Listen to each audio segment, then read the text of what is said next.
BJP চৰকাৰৰ গালত প্ৰচণ্ড স্বৰ উচ্চতম ন্যায়ালয়ৰ। আলী খান মাহমুদাবাদক জামিন প্ৰদান উচ্চতম ন্যায়ালয়ৰ মজিয়াত নৰজিল বিজেপি চৰকাৰৰ ষড়যন্ত্ৰ। মুকলি আকাশৰ তললৈ আহিব অধ্যাপক আলী খান মাহমুদাবাদ। ফেচবুক পোষ্টটোৰ তদন্তৰ বাবে SIT গঠনৰ নিৰ্দেশ ন্যায়ালয়ৰ। জ্যেষ্ঠ IPS বিষয়াৰে গঠন কৰিব লাগিব SIT।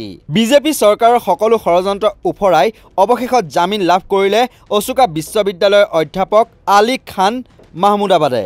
বুধবাৰে উচ্চতম ন্যায়ালয়ে অধ্যাপক মাহমুদাবাদক অন্তৰ্বৰ্তীকালীন জামিন প্ৰদান কৰে। উচ্চতম ন্যায়ালয়ে জামিন প্ৰদান কৰাৰ পিছতে তেওঁ মুকলি আকাশৰ তললৈ অহাটো নিশ্চিত হ'ল। উল্লেখ্য যে মঙলবাৰে হাৰিয়ানাৰ এখন স্থানীয় আদালতে অধ্যাপক আলী খান মাহমুদাবাদক 14 দিনৰ ন্যায়িক জিম্মালৈ প্ৰেৰণ কৰিছিল। তাৰ এটা দিন পিছতে উচ্চতম ন্যায়ালয়ে তেওঁক অন্তৰ্বৰ্তীকালীন জামিন প্ৰদান কৰে। ন্যায়ালয়ে জামিন প্ৰদান কৰি অধ্যাপক আলী খান মাহমুদাবাদৰ সামাজিক মাধ্যমৰ পোষ্টটোৰ তদন্তৰ বাবে বিশেষ তদাৰকী দল গঠনৰো নিৰ্দেশ দিয়ে। হাৰিয়ানা বা দিল্লী আৰক্ষীৰ নহয়, ভাৰতীয় আৰক্ষী সেৱাৰ জ্যেষ্ঠ বিষয়াৰে গঠিত হ'ব লাগিব SITৰ দলটো। এই দলটোৱে অধ্যাপক মাহমুদাবাদৰ সামাজিক পোষ্টটো তদন্ত কৰাৰ লগতে তাৰ অৰ্থোদ্ধাৰো কৰিব লাগিব।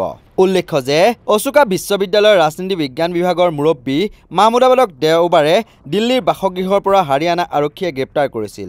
অধ্যাপকগৰাকীৰ বিৰুদ্ধে ভাৰতৰ সাৰ্বভৌমত্ব বিপদাপন্ন কৰা আৰু সাম্প্ৰদায়িক অশান্তি প্ৰসাৰ কৰাৰ অভিযোগ উত্থাপিত কৰা হয়। লগতে ভাৰতীয় সেনাবাহিনীৰ মহিলা সেনানীকো অপমান কৰাৰ অভিযোগ কৰিছে হাৰিয়ানা মহিলা আয়োগে।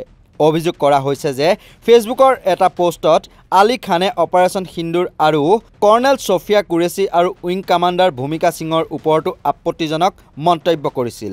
ইয়াৰ ভিত্তিতে অধ্যাপকগৰাকীৰ বিৰুদ্ধে দুটা গোচৰ ৰুজু কৰে হাৰিয়ানা আৰক্ষীয়ে। ইপিনে আলী খান মাহমুদাবাদৰ ফেচবুক পোষ্টত তেনে কোনো আপত্তিজনক মন্তব্য নাছিলেই। অভিযোগ কৰাৰ দৰে দেশৰ সাৰ্বভৌমত্ব বিপদাপন্ন কৰা, ধৰ্মীয় অশান্তি বিয়পোৱা আৰু মহিলা সেনাক অপমান কৰাৰ দৰে কোনো আপত্তিজনক কথাও নাছিল সেই পোষ্টত। ইয়াৰ পাছতো কেৱল মুছলমান সম্প্ৰদায়ৰ লোক হোৱাৰ বাবে আলী খান মাহমুদাবাদক বিজেপি চৰকাৰে গ্ৰেপ্তাৰ কৰাৰ অভিযোগ উত্থাপন হৈছে। ইপিনে আলী খান মাহমুদাবাদৰ ফেচবুক পোষ্টত তেনে কোনো আপত্তিজনক মন্তব্য নাছিল। অপাৰেচন সিন্দুৰৰ পিছত ফেচবুক পোষ্টত তেওঁ লিখিছিল, দুয়োপক্ষৰ সাধাৰণ নাগৰিকৰ প্ৰাণ হেৰুওৱাটো অতি মৰ্মান্তিক আৰু ইয়েই হৈছে যুদ্ধ পৰিহাৰ কৰাৰ মূল কাৰণ। চিন্তা নকৰাকৈয়ে যুদ্ধৰ পোষকতা কৰা মানুহো আছে, কিন্তু তেওঁলোকে কেতিয়াও যুদ্ধক্ষেত্ৰলৈ গৈ পোৱা নাই। সংঘাত জৰ্জৰ অঞ্চলত বাস কৰাটো বা তালৈ যোৱাটো তেওঁলোকৰ বাবে বহু দূৰৈৰ কথা। তেওঁ আৰু লিখিছে, ইমানবোৰ সুপন্থী দেখি মই সুখী হৈছোঁ যে তেওঁলোকে কৰ্ণেল ছফিয়া কুৰেশ্বীক প্ৰশংসা কৰিছে, কিন্তু তেওঁলোকে একেদৰে মব লিঞ্চিং বুলডোজাৰে উচ্ছেদ কৰা লোকসকল, বিজেপিৰ বুলডোজাৰ আৰু বিজেপিৰ ঘৃণাৰ ৰাজনীতিৰ বলি হোৱাসকলৰ বাবে একেটা উচ্চ কণ্ঠৰে ন্যায় দাবী কৰিবনে? এনে সাম্প্ৰদায়িকতাই ভাৰতৰ ৰাজনীতি আৰু সমাজখনক কেনেদৰে গভীৰভাৱে প্ৰভাৱিত আৰু দুৰ্নীতিগ্ৰস্ত কৰিছে তাৰ এক গভীৰ সত্য উদঙাই দিছে। এনে বক্তব্য আৰু প্ৰতিক্ৰিয়াই দেখুৱাইছে যে ব্যক্তিগত আনুগত্যক ধৰ্মীয় পৰিচয়ৰ সৈতে জড়িত কৰা হৈছে আৰু আমি তেওঁলোকৰ বিভাজন এতিয়া ৰাজনৈতিক বক্তৃতাত সীমাবদ্ধ হৈ থকা নাই, বৰঞ্চ সমাজৰ চিন্তাৰ অংশ হৈ পৰিছে।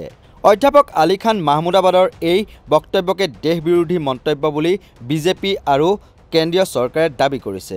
অধ্যাপক মাহমুদাবাদে চৰকাৰৰ কিছুমান নীতি আৰু বিজেপিকহে সমালোচনা কৰিছিল আৰু তাকেই দেশ বিৰোধী আৰু মহিলা সেনাক অপমান কৰা বুলি অভিযোগ তুলি তেওঁৰ বিৰুদ্ধে গোচৰ ৰুজু কৰা হয়। ইপিনে অধ্যাপক মাহমুদাবাদৰ এই গ্ৰেপ্তাৰক তীব্ৰ বিৰোধিতা কৰি আহিছে বিৰোধীয়ে। নিউজ ডেস্কৰ ৰিপৰ্ট, নৰ্থ ইষ্ট নাও।